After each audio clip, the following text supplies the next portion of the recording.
할렐루야. 예수님 안에서 좋은 일이 일어날 줄로 믿는 분만 크게 아멘 하실까요? 할렐루야. 오늘 저는 본문의 말씀을 가지고 재물 얻을 능력을 주신 이유라는 제목으로 함께 말씀의 은혜를 나누려고 그럽니다. 제2차 세계대전이 발생했을 때 미국은 구리를 탄피 제작에 모두 사용하게 되면서 동전을 찍어낼 구리가 동나게 되었대요. 그래서 어떤 일이 생겼느냐, 주조 과정에 1센트를 만드는 일들이 굉장히 어려워져 가지고요, 강철에 아연을 도금해 가지고 돈을 만들었답니다. 그런데 웬일인지 저렇게 동전을 만들다가 실수를 해 가지고 구리로 동전을 만들게 되었는데 몇 개가 지금까지 전해지냐면 12개가 전해진대요. 사진 좀 한번 보여주세요.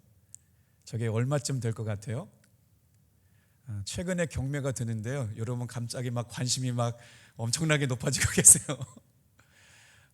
170만 달러, 얼마인지 기억 안 나시죠? 19억에 팔렸답니다. 동전 하나에. 분위기 좋습니다.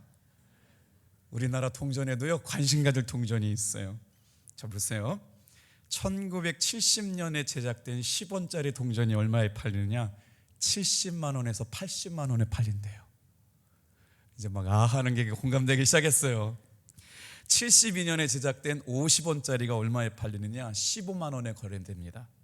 74년에 제작된 100원짜리 동전이 30만 원에 거래가 되고 있고요, 98년에 제작된 500원짜리 동전은요 50만 원에서 100만 원까지 거래가 된대요. 집에 가셔가지고 동전 다 확인해 보세요. 지갑도 열어보고 통장도 열어보셔요. 자, 액면가가 정해진 동전이 가치가 오르는 이유는 뭘까요? 500원이면 그냥 500원이었는데 액면가가 정해진 동전이 가치가 오르는 건 희소성 때문입니다. 우리는 너무나 많은 시간 동안 주일에 설교를 듣지요. 새벽에도 설교를 듣습니다. 날마다 듣는 설교라고 생각하면 새로울 것 없고 지루하게 생각될 것도 많겠지요. 그러나 오늘 우리가 예배드리는 저와 여러분의 마음이 날마다 새롭고 새 영과 새 은혜가 오늘 이 시간에 공급된다고 듣게 되면, 마음의 문을 활짝 열고 말씀을 듣게 되면 그 어느 것보다도 귀한 가치 있는 예배 시간 될 줄로 믿습니다. 자, 신명기 8장은 이스라엘 백성들이 40년 동안 광야 훈련을 요약해 놓은 본문의 말씀이거든요. 특별히 광야를 걷게 하신 목적과 이유가 있다라고 성경은 말씀하고 있는데, 8절부터 20절까지를 다 읽어야만 본문에 말씀하고 있는 뉘앙스, 메시지가 본문 안에서 우리에게 들려지는데, 제가 말씀을 묵상하면서 그냥 주신 단어만 몇 단어만 읽어드려 볼게요. 잘 따라 보세요.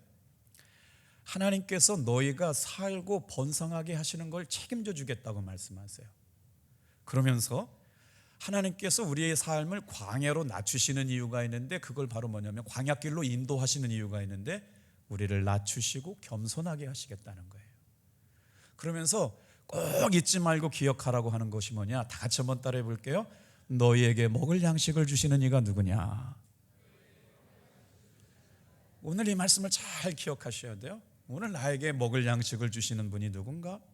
나에게 생명 주시는 분이 누군가를 기억하라. 그래서 사람이 떡으로만 사는 것이 아니라 여호와의 입에서 나오는 말씀으로 살 것인 것을 꼭 기억하라고 말씀하거든요. 그러면서 하나님께서 40년 동안 너의 의복이 헤어지지 않았고 신발이 부르트지 않았다. 그러면서 뭐라고 그러냐면요, 세상에, 여러분 한번 9절 볼까요?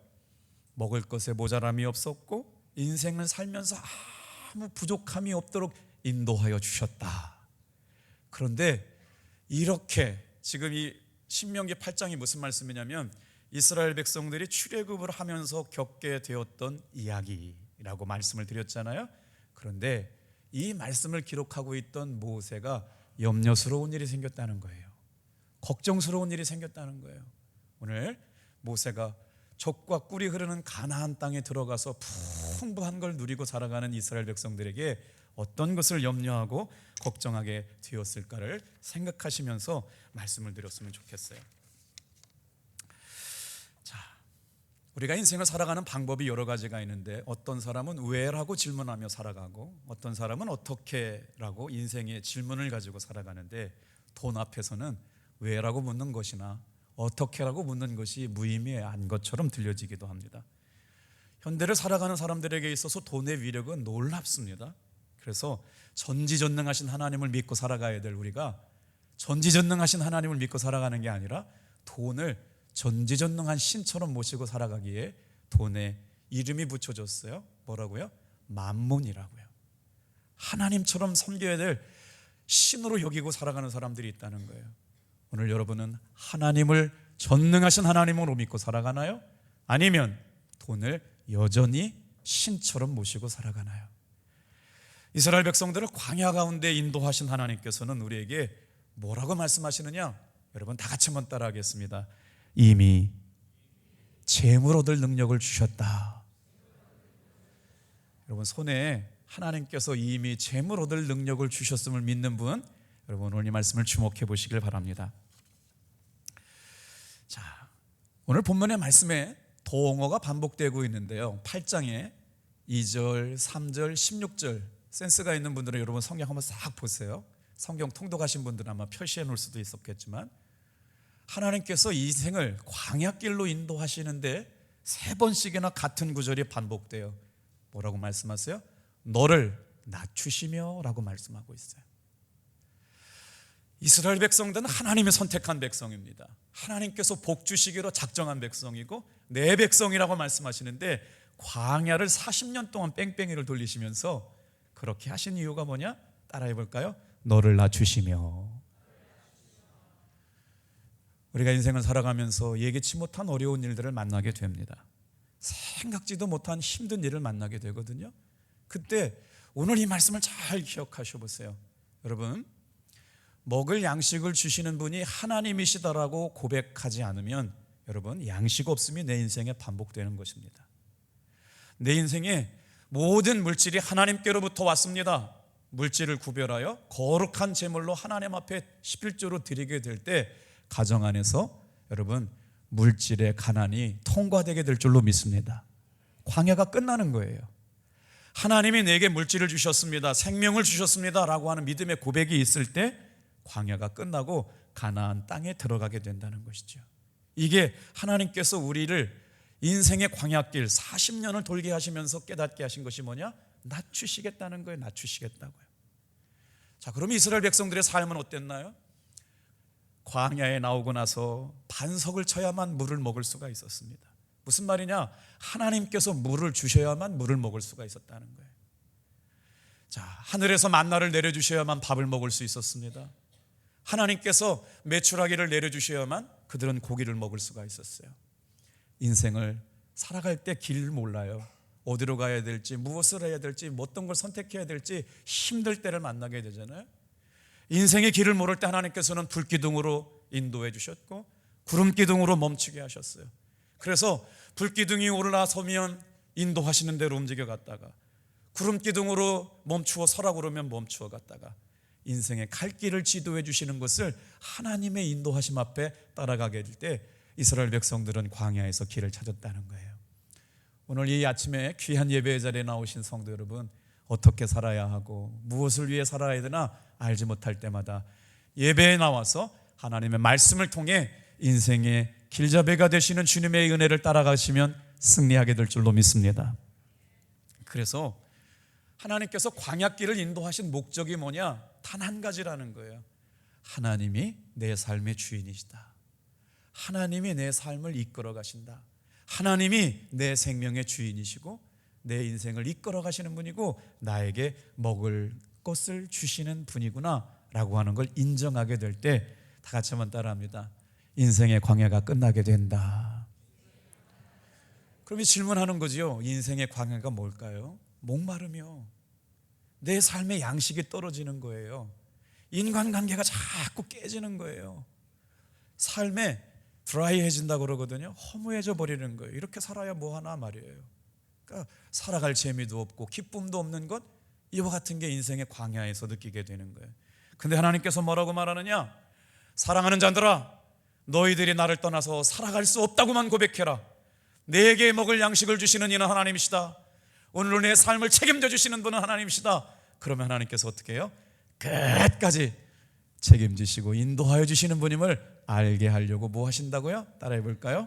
기억하고 예배하고 찬송하고 하나님 앞에 영광을 돌리는 자들로 살아가게 하시려고 낮추시고. 자, 우리에게 재물 얻을 능력을 주셨다는 말씀을 묵상하면서 세 가지를 묵상해 볼 텐데요, 우리 다 같이 한번 따라해 볼까요? 첫 번째로, 하나님을 경외하는 사람에게 부가 따라옵니다. 호렙산에 승리하신 분이 57분이라고 들었고 177명이 이렇게 신청을 하셨는데, 여러분 승리하신 분에게 금메달을 남겨드립니다. 와우, 진짜 금메달일까요? 믿음대로 될지어다.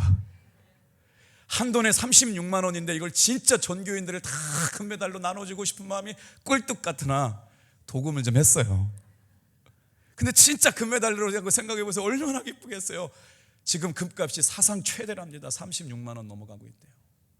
그런데 여러분, 갑자기 금메달을 설교 시간에 드리니까 여러분 눈이 반짝반짝 빛나고요, 평상시보다 관심을 많이 가졌어요. 왜 그럴까요? 돈이 가지고 있는 속성 때문에 그렇습니다. 어떤 속성일까요? 돈은 눈에 보여요. 손에 만져집니다. 근데 하나님은 보이지 않아요. 하나님은 만져 보이지 않아요. 돈이 통장에 찍히게 될 때 어떻게 돼요? 숫자적으로 물리적으로 통장에 돈이 찍히게 나면 흐뭇하고 든든하죠. 그런데 뭐라고 그래요? 쏘으면 안 됩니다. 돈은 단순히 돈으로만 끝나는 것이 아니라 우리를 영적인 힘을 가지고 인도해 갑니다. 돈은 어떤 거예요? 여러분, 원래 돈은 중립적인 거예요. 선하게 쓰일 때 선한 도구가 되지만 돈은 악한 날에 악한 도구가 될 수 있기 때문에, 그런데 이 돈에 힘이 들어가기 시작해요. 어떻게 해요? 돈을 신으로 모시고 살아가는 일들이 성경에 있었을까요? 없었을까요? 있었습니다. 그거를 다윗의 길로 따라가는 사람과 여로보암의 길로 따라가는 사람이라고 성경은 명확하게 설명하고 있어요. 여로보암이 누구예요? 하나님이 보이지 않는데 보이는 금송아지를 만들어 가지고 이게 우리를 애굽에서 인도하여 낸 신이다 라고 얘기하고 따라갔던 왕이 여로보암이었거든요. 성경은 두 가지 갈래길이 있어요. 따라해 볼까요? 생명의 길과 사망의 길이 있다. 그래서 다윗의 길로 가는 사람들은 형통하는 길이 있고, 여러분 여로보암의 길로 가는 사람들은 망하는 길이 있다는 걸 분명히 말씀하고 있어요. 그래서 돈에게 인격을 부여하고 신격을 부여하는 걸 뭐냐면, 하나님을 섬겨야 될 사람들이 자꾸 눈에 보이는 돈을 섬기고 살아가는 것, 이때 돈은 신이 됩니다. 그래서 그 이름을 맘몬이라고 불러요. 맘몬이라고 한 단어는 신약 성경 누가복음에 3번 등장하게 되는데 맘모나스라고 하는 단어에서 유래되었습니다. 자, 어떤 말이에요? 부, 재산, 재물, 내가 가진 소유를 신의 인격을 부여해가지고 그것에 절하고 다른다는 거죠. 여러분, 돈은 뭔지 아세요? 돈은 돌고 돌고 돌고 돈다 해서 돈이에요. 오늘 이 예배가 나와 있는 사랑하는 성도 여러분, 돈을 쫓아가는 인생이 아니라 돈이 따라와 언니하고 오빠 하는 인생 되길 축복합니다.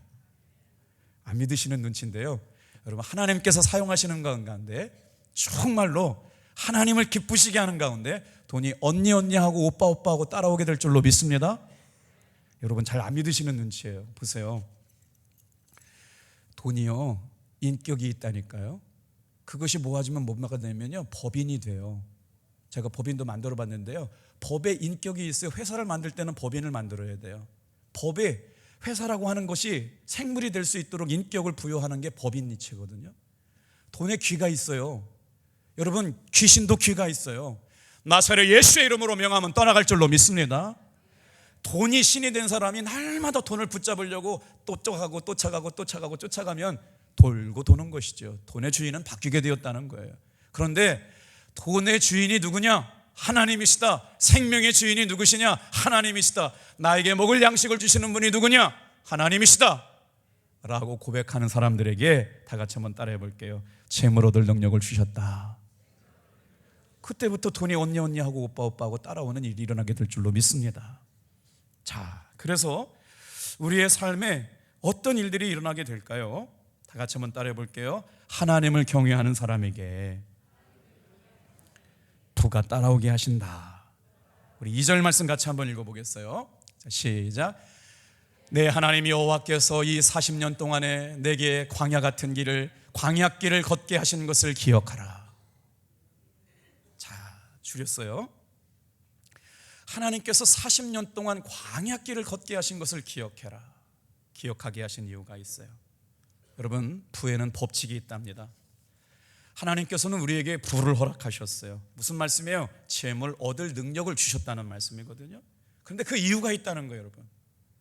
오늘 사업도 하시고 기업도 하시는 분들이 있고 영업을 하시는 분들 계실 텐데, 여러분 잘 기억하세요. 하나님께서 우리에게 허락하신 부의 원칙이 바로 뭐냐? 그 재물을 통해서 따라합니다. 하나님을 경외함. 이게 돈을 우리에게 주신 이유예요. 재력을 우리에게 주신 이유예요. 경외라고 하는 건요, 하나님을 두려워하는 마음이거든요. 하나님께 받은 은혜와 사랑을 감격하면서 매 순간 이것은 하나님께서 베풀어 주신 은혜입니다. 이것이 하나님께서 역사하신 것입니다 라는 걸 잊지 말라는 거예요. 오늘 이 시간에도 돈을 한 해 동안 많이 본 분들이 계시대요. 하나님을 기억하시길 바랍니다. 그거 주신 이유가 있다는 거예요. 나에게 먹을 양식을 주시고 나에게 재물 얻을 능력을 주신 이유가 있어요. 하나님을 예배하고 경외하라. 이건 잊지 말라는 거예요. 그래서 하나님이 복을 주시는 사람은 누구냐면요, 하나님의 은혜와 사랑이 연결된 사람입니다. 그래서 말씀의 자리에 나오고 기도의 자리에 나오고 감사원금을 드리는 거예요. 시간마다 하나님의 은혜를 주신 것은 바로 하나님께서 주신 것이라고 고백하는 사람들, 이게 성경적인 결론, 나에게 돈을 주신 이유. 3절 같이 한번 읽어볼게요. 너를 낮추시며 너를 줄이기도 하시며 또 너를 알지 못하며 내 조상들도 알지 못하던 만나를 내게 먹이신 것은 사람이 떡으로만 사는 것이 아니요 여호와의 입에서 나오는 모든 말씀으로 사는 줄을 내게 알게 하려 하심이라. 오늘 재물 얻을 능력을 주셨고 나에게 돈을 주신 이유는 하나님을 경외하고 사람이 돈으로만 사는 것이 아니라, 떡으로만 사는 것이 아니라 하나님의 말씀으로 살아가는 줄 믿으시기를 바랍니다. 그래서 하나님께서요, 이스라엘 백성들을 향하여 자기 백성을 만들기 원하셨는데 사람의 마음이 간사한 걸 간파하셨어요. 그래서 40년 동안 광야길로 내보내시면서 하나님이 하고 싶었던 거 있단 말이에요. 목회사회학연구소에서 현재 예배드리고 있는 성도들의 신앙 고백을 들어봤어요. 천국을 믿느냐, 구원의 확신이 있느냐, 점점 퍼센테이지가 떨어져요. 그래서 제가 그 퍼센트를 말씀을 못 드리겠어요. 나는 아닌 것 같은데 라고 말씀하시는 분 같아서. 구원의 확신이 없이 교회를 나오고 있어요. 하나님의 존재를 체험하지 못하고 천국과 지옥이 있는지 없는지 잘 모르겠다고 대답하는 사람들이 점점 많아지고 있어요. 오늘 우리 성도들은 그렇지 않기를 바랍니다. 그래서 하나님도 이스라엘 백성들을 광야길을 지나면서 알고 싶은 것이 있단 말이에요. 나는 너의 마음을 알고 싶다. 내 명령을 지키는지 내 말씀을 지켜 행하는지. 그래서 지키지 않을 때까지 어떻게 해요? 양식을 떨어지게 만들었어요. 물을 못 마시게 만들었어요. 먹을 것이 없게 만드셨어요. 인간관계가 깨지게 만들었어요. 그래서 하나님만 의지하게 만들었다고요. 오늘 여러분, 돈의 문제가 생기고 인간관계의 문제가 생기고 가정의 양식이 떨어질 때 이 말씀을 곱씹어 보시길 바랍니다. 그때가 주님이 부르시는 시간입니다. 이게 광야길을 끝낼 수 있는 절호의 기회예요. 그래서 하나님만 의지하고 있는지 하나님만 신뢰하고 있는지를 하나님께서 시험하고 싶으셨다는 거예요.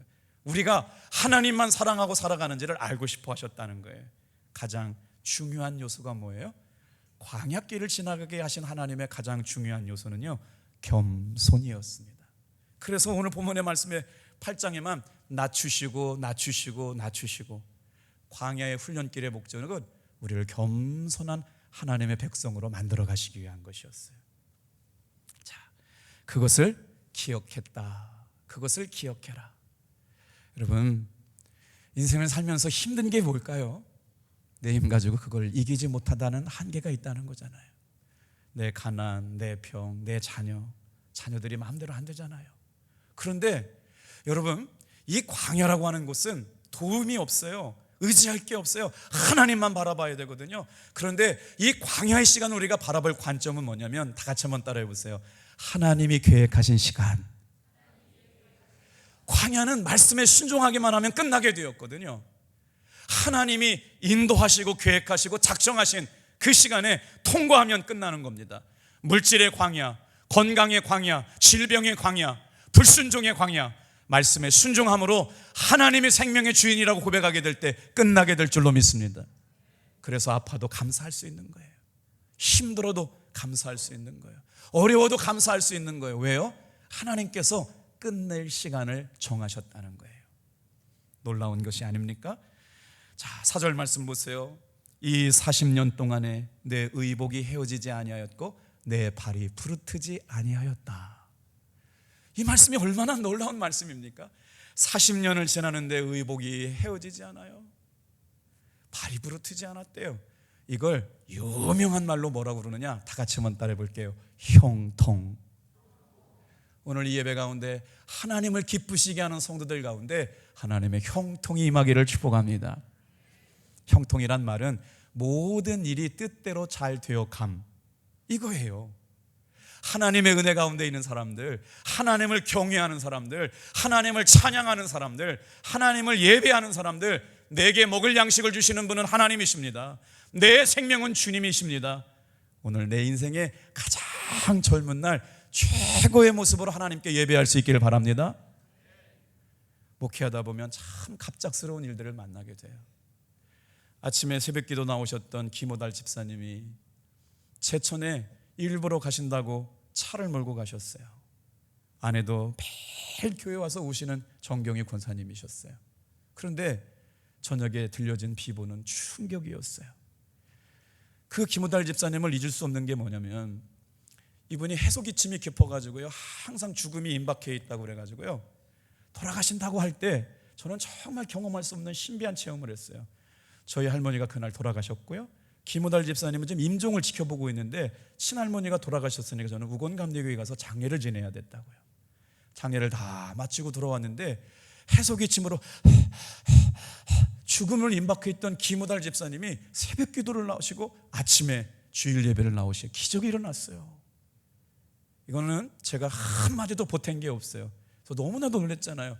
어떻게 새벽 기도를 나오시고 주일 예배를 나오셨냐 그랬더니 이 집사님이 그래요. 목사님, 할머니, 한소재 권사님이 내 꿈에 나타나셔가지고 호달 집사님 새벽 기도 나가시라고, 주일 예배 나가시라고 하나님이 살려주실 거라고 얘기해서 나왔답니다. 저는 이 이야기를 목회 초년병 때 들었거든요. 할머니가 영혼이 자유되셔서 주님의 품에 안기시기 전에 생전에 하신 말씀이 있어요. 우리 막내 목회하는 만등송주 목회하는 교회 한번 가봤으면 좋겠다.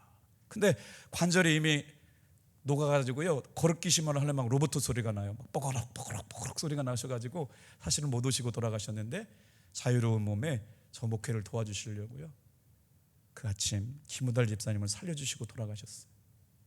일은 뭐 성경에 나와 있는 일이 아니니까 설명할 수가 없지만 그분의 간증이었으니까 저는 믿을 수밖에 없고, 오늘 이 시간에도 기도하는 성도님들의 기도를 주님은 응답하여 주실 줄로 믿습니다. 근데 그분이 제천에 나갔다가 교통사고로 돌아가셨어요. 그때 제가 얼마나 많이 울었는지 몰라요. 오늘이 마지막인 줄 알았더라면 한 번 더 사랑한다고 얘기해주고, 오늘이 마지막인 줄 알았다면 고맙다고 얘기해주고, 오늘이 마지막인 줄 알았더라면 정말 집사님 때문에 덕분으로 행복했다고 얘기해 줄 텐데 그날이 마지막인 줄 몰랐다니까요. 그때 제가 묵상했던 말씀이 지금도 생각이 나요. 인생이란 하루를 살면서 내 인생 최고의 젊은 날 하루를 살고 있는 거구나. 그러면서 감사하며 살아야지, 기뻐하며 살아야지, 오늘도 행복하게 용서하며 사는 여러분 되길 바랍니다.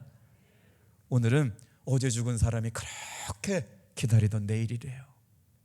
근데도 우리가 인생을 살아가면서 여러분 겸손하게 낮춰지지 못하고 하나님의 은혜를 기억하지 못하고 내 힘 가지고 내 뜻 가지고 내 힘 가지고 내 능력 가지고 살아가는 것 아니라고 하는 것을 깨닫게 하시려고 광야길로 인도하시는 거예요.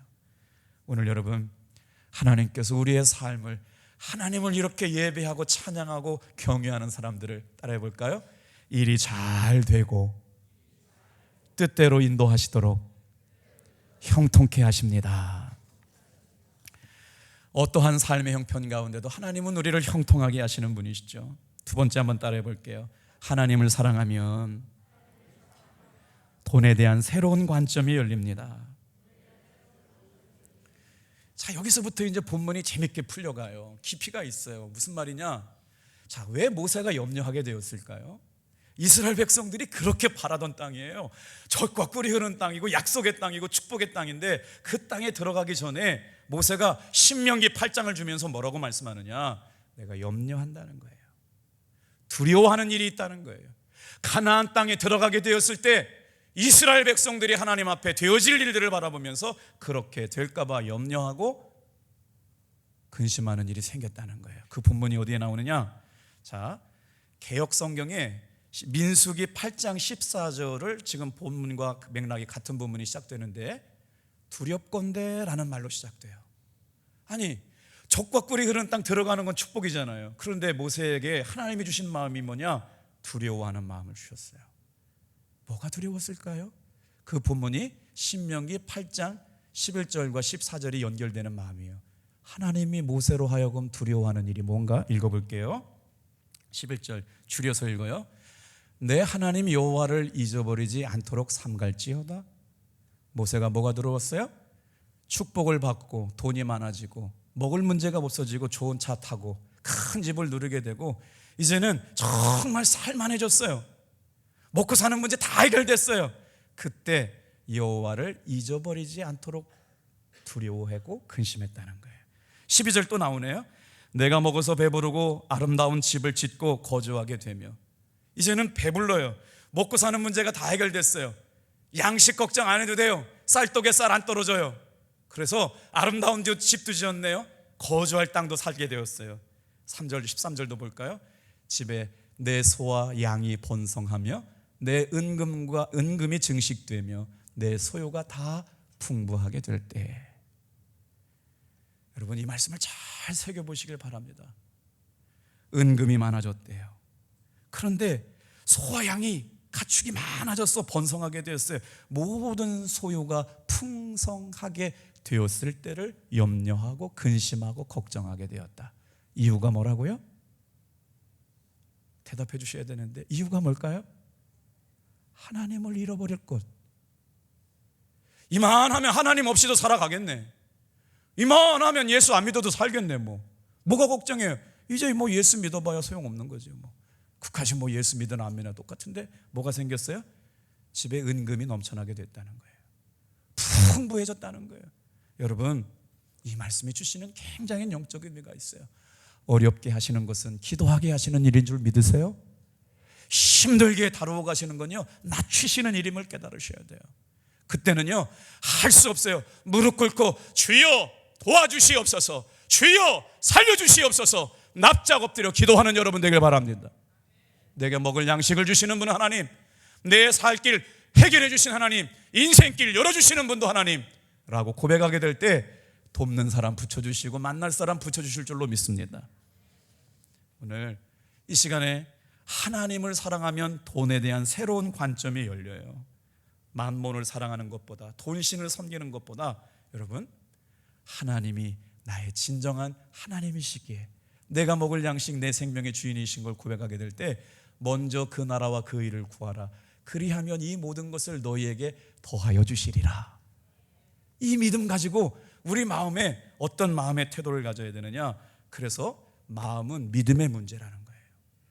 돈을 사랑하는 마음보다 하나님을 더 사랑하는 마음이 우리 마음의 소원으로 바뀌어서 돈에 대한 새로운 관점이 우리 마음의 믿음 안에 생겨나야 된다는 것이죠. 오늘 이 시간 이 말씀을 들으면서 돈에 대한 새로운 관점을 마음에 새기시길 바랍니다. 성경은 우리 마음을 네 가지로 표현해요. 마음은 존재의 집이래요.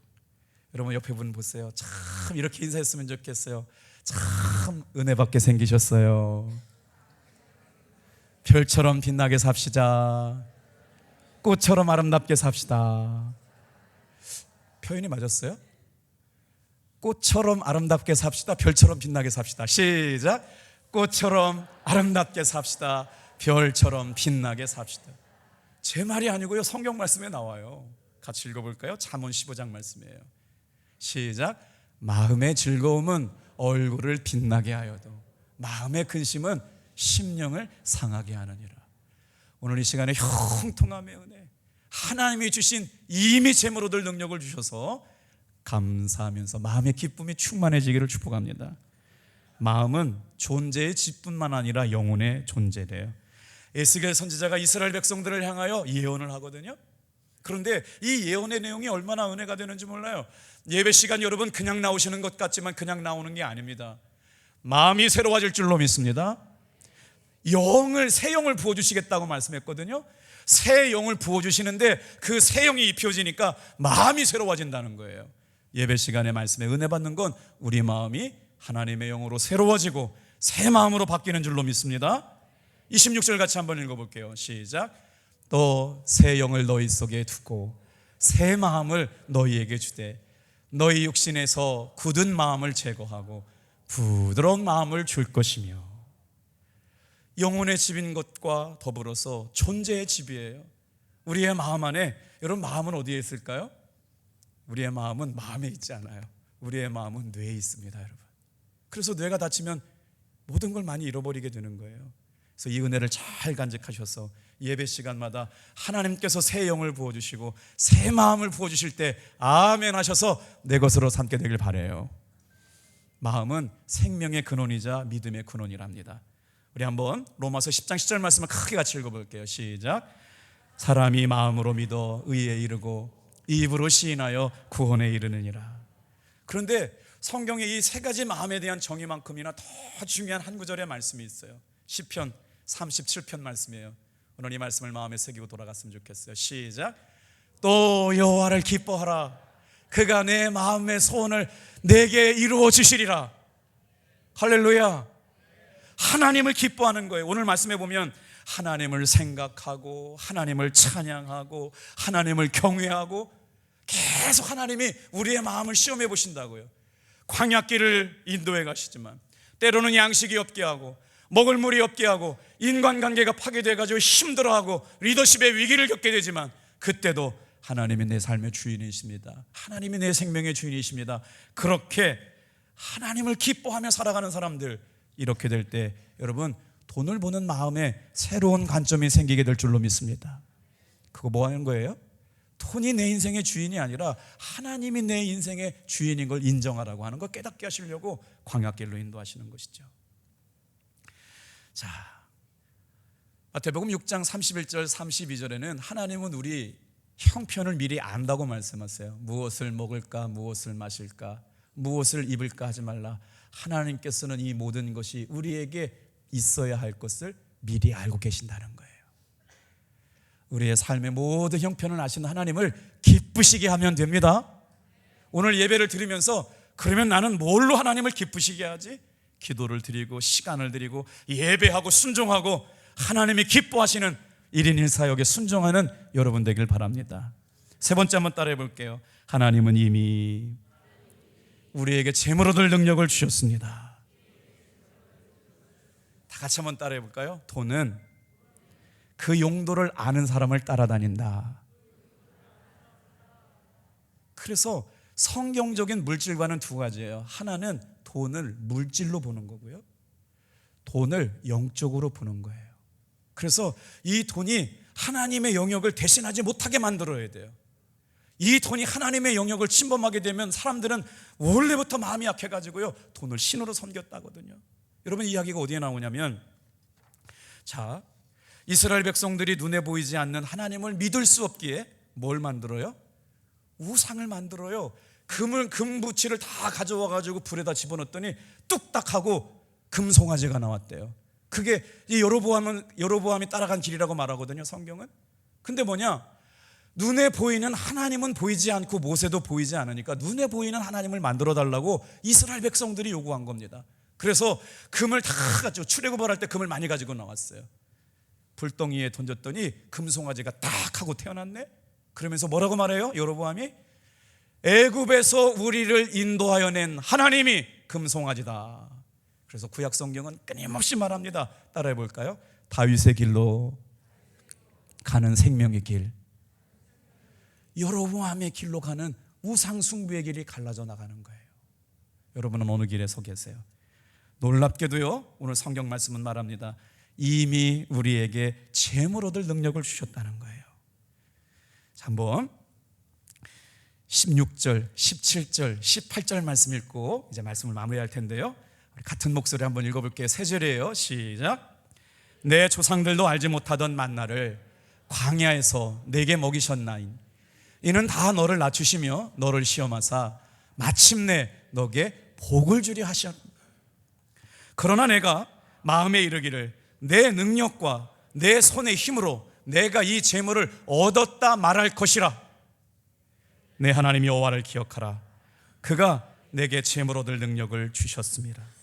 이같이 하심은 내 조상들에게 맹세하신 언약을 오늘과 같이 이루려 하심이라.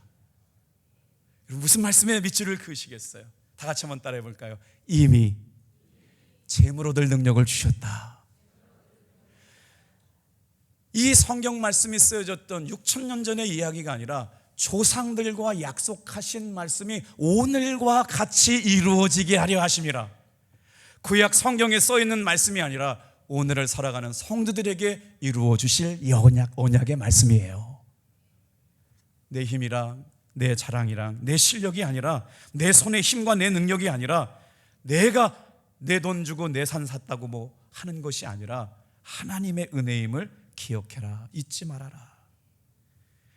여러분, 한 구절만 더 읽고 말씀을 마칠게요. 우리가 여기서 복이라고 하는 개념이 우리 개신교인들에게 많은 오해가 있어요. 하나님이 우리에게 주시겠다는 복의 개념은 돈이나 금이 아니고 부동산의 개념이 아니었어요. 무슨 복일까요? 자, 보세요. 우리 히브리서에 모세가 선택한 복이 어떤 복인지 한번 읽고 마칠 거거든요. 자, 믿음으로 모세는 장성하여 바로의 공주의 아들이라 칭함을 받기를 거절하고 도리어 하나님의 백성과 함께 고난받기를 잠시 죄악의 낙을 누리는 것보다 더 좋아하고. 26절은 여러분 읽어주세요. 시작. 그리스도를 위하여 받는 수모를 애굽의 모든 보화보다 더 큰 재물로 여겼으니 이는 상 주심을 바라봄이라. 여러분 보세요. 앞에 그 단어 좀 띄워주세요. 모세의 왕자의 신분은 하트셉수트 여왕의 아들로 들어갔거든요.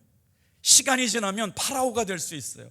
왕권을 가질 수가 있고 신권을 가질 수가 있는 역할을 감당할 수 있었거든요. 그런데 바로의 아들이라고 칭함을 받을 수 있는 걸 거절했다고요. 그리고 나서 뭘 선택했어요?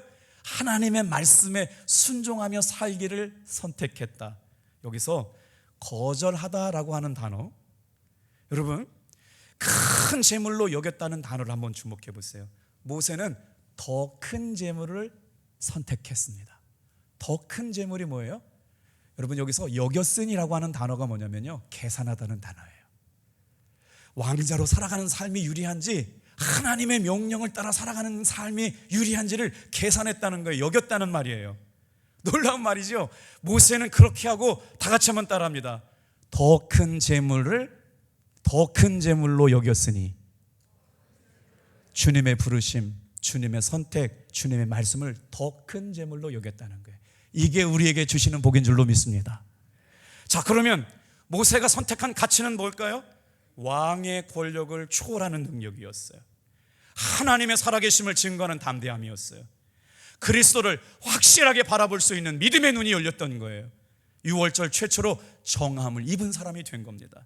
애굽 전역에서 모세의 이름이 하나님 앞에 더불어서 두려워하는 존재가 되었습니다. 바다를 가르고 홍해를 갈러 건너간 사람들의 수장이 되었습니다. 그런 다음에 어떻게 됐어요? 가나안 땅의 정복자가 되었어요. 어떤 게 더 수지 맞는 일이고 더 큰 재물로 여겼어요? 하나님의 일을 영적으로 더 큰 재물로 여겼다. 이해가 되시는 분만 아멘. 먼저 그 나라와 그 일을 구하여 이렇게 재물 얻은 능력을 고백하며 살아가시는 성도님들, 우리 디모데전서 6장 17절, 18절, 19절 읽고 마칠게요. 잘 읽어보세요. 이게 저는 우리에게 재물 얻을 능력을 주신 이유라고 생각해요. 시작. 내가 이 세대에서 부한 자들을 명하여 마음을 높이지 말고 정함이 없는 재물에 소망을 두지 말고 오직 우리에게 모든 것을 후히 주사 누리게 하시는 하나님께 두며 선을 행하고 선한 사업을 많이 하고 나누어 주기를 좋아하며 너그러운 자가 되게 하려. 이것이 장래에 자기를 위하여 좋은 터를 쌓아 참된 생명을 취하는 것이니라. 할렐루야. 이 재물 얻을 능력 주신 이유를 잘 간직하셔서 거룩한 부자, 하나님의 사용하시는 축복의 통로가 다 되시기를 축복합니다.